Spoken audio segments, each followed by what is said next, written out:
Another day, another basketball stories na naman ang pagkikwentohan natin. At ngayon nga ay pag-uusapan natin sa naibalitang big man na kukunin ang Los Angeles Lakers sa darating na 2025 NBA Draft. At ang balitang pagkuha ng Golden State Warriors kay Brook Lopez mula sa Milwaukee Bucks. Ayon nga sa inilabas na balita ng NBA Insider, mas prioridad pa rin nga ng Los Angeles Lakers ang mga bagay na pwede nilang magawa ngayong off-season. Kagaya na lang ng pagkuha nila ng isang bagong center na siguradong makakatulong kina LeBron James at Luka Doncic.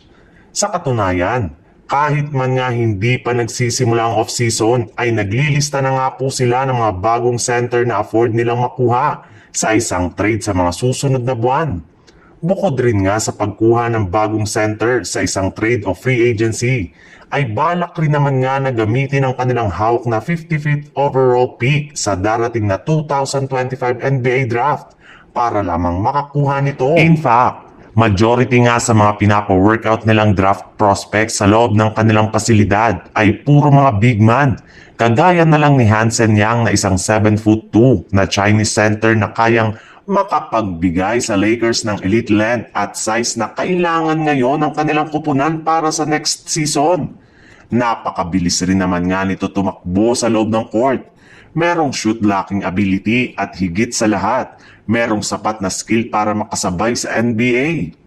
Sinabi nga ng Golden State Warriors na malaki pa rin nga ang tiwala nila sa kanilang kasalukuyang lineup, lalo na ang Big Three ni Stephen Curry, Draymond Green at Jimmy Butler. Kaya mukhang wala na rin naman nga silang gagawing malaking trade o move sa darating na off-season.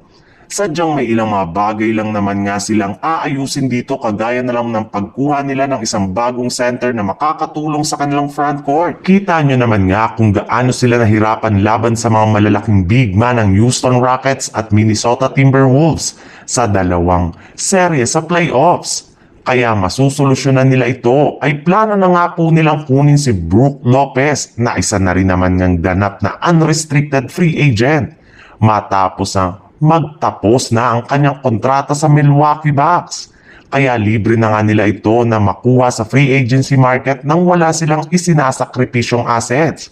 Para nga sa inyong kaalaman, nag-average rin naman nga si Lopez ngayong season ng 13 points, 5 rebounds at 1.8 assists per game sa kanyang 50.9% shooting.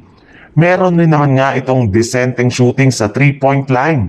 Kaya siya nga ang pinaka nababagay na big man sa sistema ngayon ng Golden State Warriors.